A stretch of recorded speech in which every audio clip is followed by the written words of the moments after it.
This week on Wildcat News, we ask why students aren't reading. We learn about the new AP European History class. And we discover what some teachers were doing before they came to our school. All these stories and more coming up because Wildcat News starts now.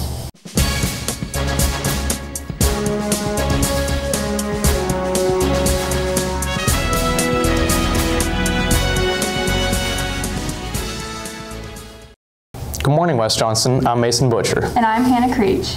Over the years, it seems as if less and less teenagers are reading. Landry Connors reports. According to Time magazine, 45% of 17-year-olds admitted to only reading once or twice a year. Freshman Allison Wade believes reading gives students a broader spectrum of intelligence. I think it's important to read because it does improve your literacy. You become more able to articulate things well. It actually your imagination and dreams become more vivid. Wade feels that reading among teens has died down because of the other entertainment options. Students are involved in extracurricular activities, whether it be education, academics, or sports. They focus on those and they don't take the time to sit down and read a book, or it's they have video games, phones, computers.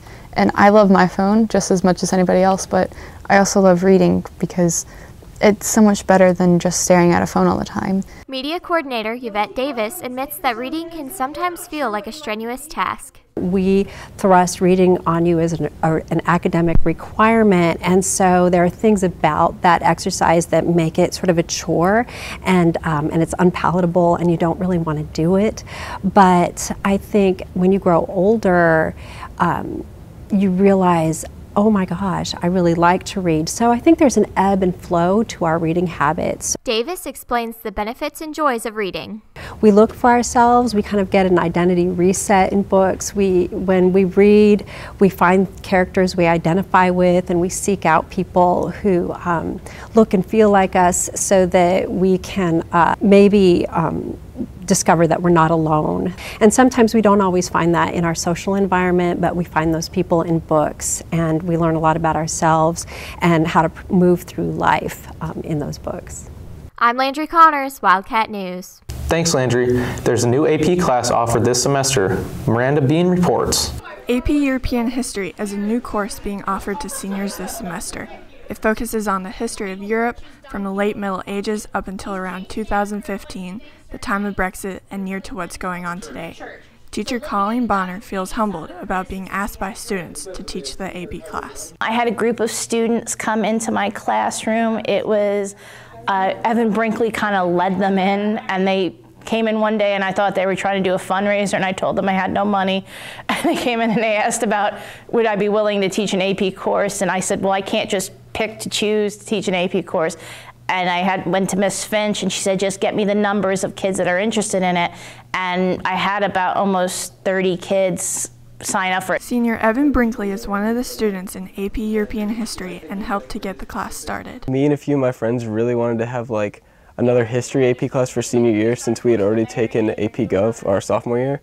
So we just found one of our favorite history teachers that we've had, Miss Bonner, and just asked her if she could start an AP class. Bonner and Brinkley explain what makes AP European History stand out from other classes. I think the curriculum's really hard. I think we rushed through the textbook, but we kind of have to make the exam schedule work. But I think it's going to be a really fun class if you're willing to put in the work for it. The amount of reading and writing that goes into the course. They're getting reading guides where it's you have to read 30 pages a night, outline it, come in the next day, we spend the first 10 minutes of class going over it, then we do an activity, then you have a formative assessment. It's a very quick-paced class, especially being one semester, and there's a ton of information. You can get bogged down in popes and kings and queens very easily. Brinkley feels the fun with his friends outweighs the difficulties of the class. I was not expecting it to be difficult at all. I thought I was going to walk in there and breeze through the class. And Ms. Bonner pulled out this big textbook and said, we've got to finish this. And we've been reading so many chapters every week, every few nights. It's awful. But I like the class. I think it's going to be really fun. Ms. Bonner's just a really good teacher overall, and she just makes it really enjoyable, even though it's a hard curriculum. I'm Miranda Bean, Wildcat News. Thanks, Miranda. Now let's head over to Grayson Betts with the rundown. I'm Grayson Betts, and welcome to the Rundown. Here's the last week's scores. Last Monday, girls varsity basketball won 52-36, and boys varsity basketball won 54-49 against South Johnston. Tuesday, girls varsity basketball won 42-31, and boys varsity basketball lost 64-57 against South Johnston. Friday, girls varsity basketball lost 26-64, and men's varsity basketball lost 67-55 against East Wake. Monday, girls varsity basketball lost 44-31, and men's varsity basketball lost 35-64 against the Clayton Commons. Now for the game of the week. Last Tuesday, the Lady Wildcats hosted the South Johnston Trojans. Megan Bennett gets a steal and scores off the fast break.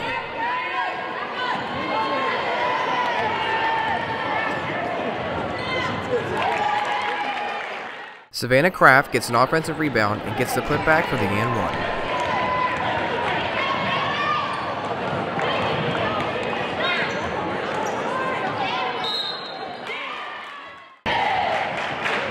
Caitlin Tucker makes a defensive effort after a turnover and blocks a pass to give Cassidy Crisp the easy layup. Brooklyn Blake forces a turnover and dives on the floor to keep the possession alive to score.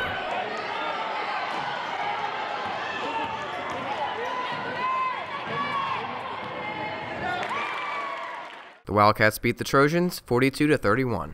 Last weekend, some members of the swim team advanced to regionals. Mason Butcher reports. The swim regionals for 3A Eastern Region schools was held last Saturday at the Triangle Aquatic Center.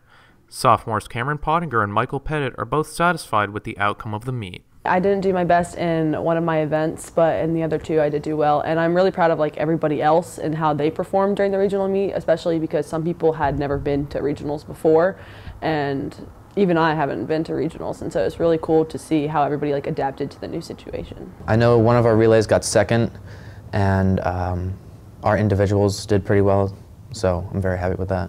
Pottinger is happy with how the swim season unfolded. I think that the swim season went relatively well because we got third this year, and last year we did not get anywhere close to third. And a lot of people set personal records almost every single meet.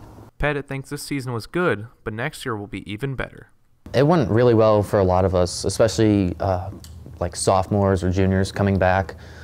Because a lot of us PR'd with our times, and freshmen, they did really well as well. They had some great times, and I know they're going to improve next year as well. Pettit shares what was on his mind at regionals. Being in the water, because when you dive in, you're not thinking about anything else. You're just thinking about swimming, getting to the end, and just getting your best time. You try to think about something else, it just goes away as soon as you dive in. Thanks, Mason.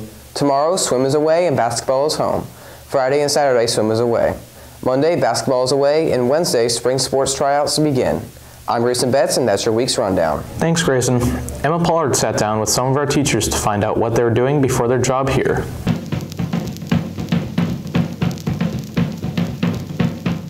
How did you get to be a teacher here at West Johnston?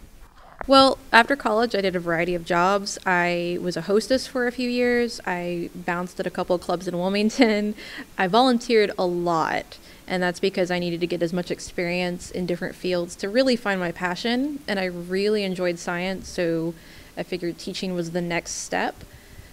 So about 5 years ago, I was looking at jobs after I met my fiance and moved here to Benson. And West Johnston High School was hiring, and I liked the school, so here I am.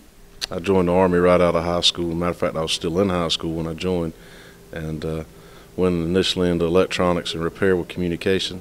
And about the last half of my career, I ended up working on computers and networks and things like that. I was actually a teacher at Corinth Holders High School for 3 years, and then I came here.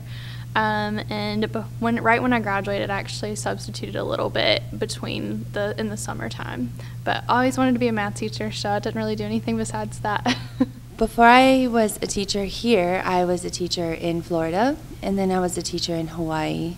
And the reason that we're actually here is because my husband grew up here in Benson. He went to South Johnston, and he wanted to come home after he retired from the military. And so that's why we traveled around so much, because we kind of lived temporarily in places, and now it's kind of our home. We're making this our home, and so this is my first year here, and it's been pretty well. It's been a good year.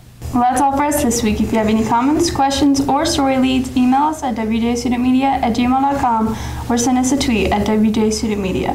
If you want to watch Wildcat News at home, on the go, or catch up on past episodes, go to wjstudentmedia.com or subscribe to our YouTube channel. I'm Mason Butcher. And I'm Hannah Creech. Thanks for watching and have a great week.